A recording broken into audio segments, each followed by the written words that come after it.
Sejam muito bem-vindos ao nosso canal Direito Religioso. Eu sou o Jean Regina. E eu sou o Thiago Vieira, estamos no canal que o mundo do direito interage com o mundo da religião e que também tem contabilidade. Hoje o vinho, hoje o vídeo, vinho é bravo. O cão foi quem botou pra nós beber.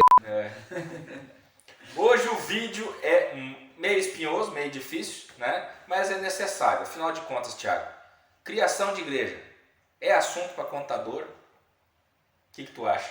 Depois da vinheta você saberá. Roda a vinheta.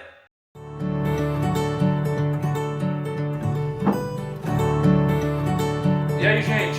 Então nós vimos no outro vídeo o que é indispensável para a criação, para a constituição de uma igreja.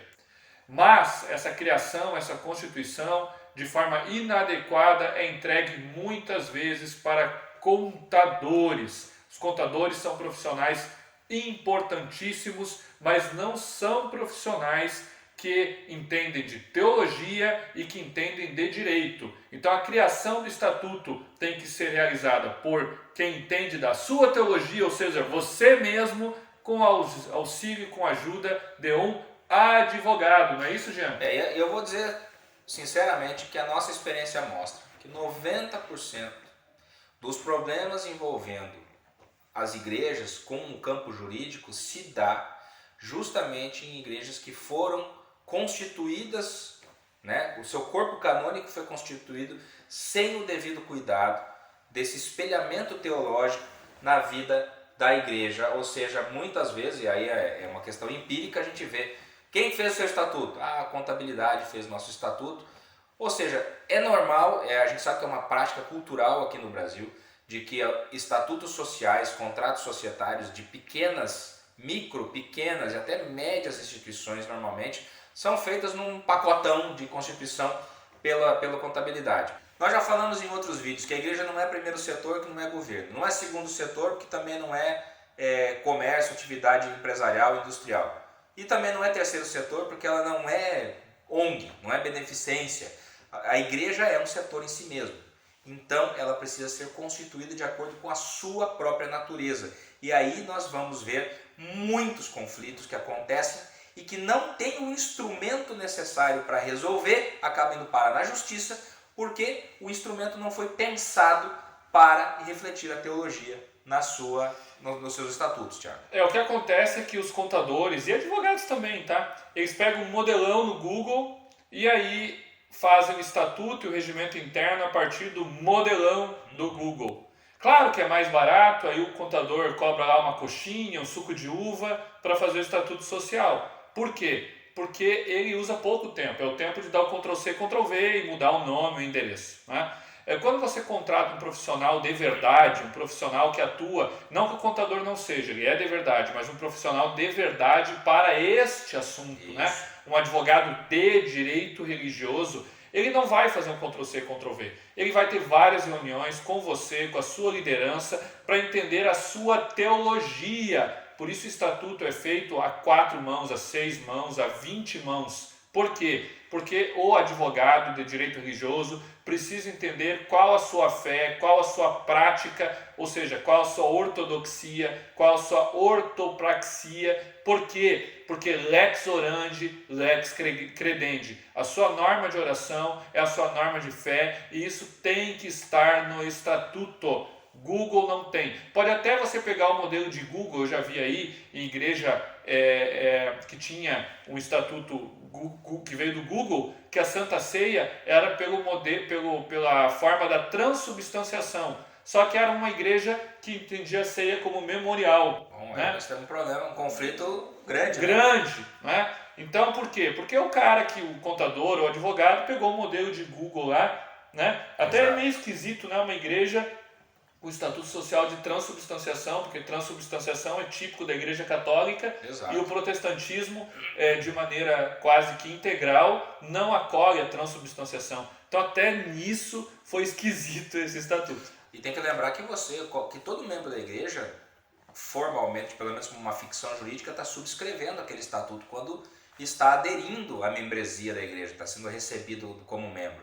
Então isso é importante porque é uma responsabilidade enorme, né, dessa teologia que é fonte primária do direito religioso. Ou seja, além do próprio teólogo e da própria liderança da igreja, o profissional que vai traduzir isso em uma norma escrita, ele também tem que saber fazer essa devida ponderação entre o sistema teológico com o sistema de governo que a igreja está querendo, com a maneira como ela está querendo constituir, se ela tem uma tradição que tem a ver, né, ou não, que vai estar no documento. Por isso que o advogado ele precisa entender um pouco de teologia, Exato. porque senão ele vai ler lá transubstanciação. Ele não entende nada e vai deixar a transubstanciação. Deixa assim. Né? Então, não adianta, gente. Isso é uma coisa interessante aqui no Brasil, né? Quando você procura um médico, você está com um problema, sei lá, no seu coração. Você não vai procurar um ginecologista. Né? Ou você está com um problema nos rins. Você não vai procurar um ortopedista. Agora, advogado, às vezes me cansa, sabe, Jean? É complicado. Pensam que, não, se envolve numa questão criminal, vai lá e nos procura. Não, não sou criminalista. Aí esses dias um veio me procurar sobre revisão de contrato de carro.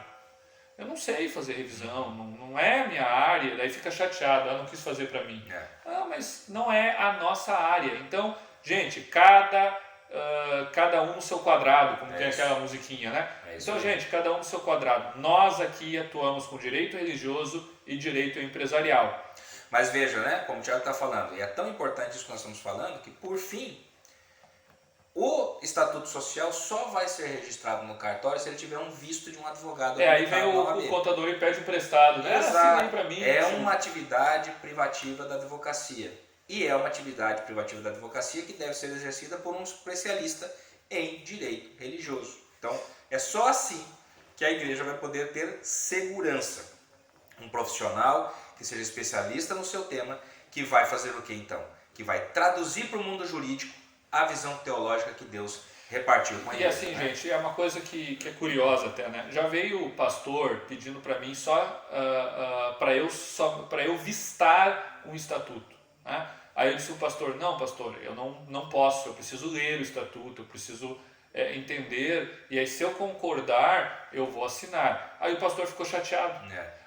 Mas, gente, poxa vida, nós estamos no ambiente aqui, que é um ambiente que a régua tem que ser lá em cima, tem que ser o mais ético possível.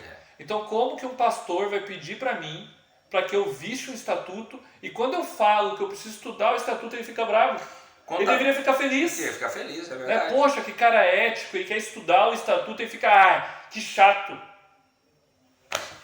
É importante para a igreja. Aí é o hashtag desabafo. É isso aí. Mas é importante para a igreja poder também se educar. Nós precisamos, é um processo de educação e maturidade. Para não dizer, né, que a gente está com a régua para baixo. Então, pessoal, se você quiser mais informações sobre como criar, como revisar o estatuto da sua igreja, procure o nosso programa Igreja Protegida. Olha aqui no 51 980 635 859. 980-635-859, né? O WhatsApp aqui está 24 horas disponível. E para não dizer, Thiago, que nós estamos batendo em contador, este vídeo tem o apoio da contabilidade, da Catedral Contabilidade.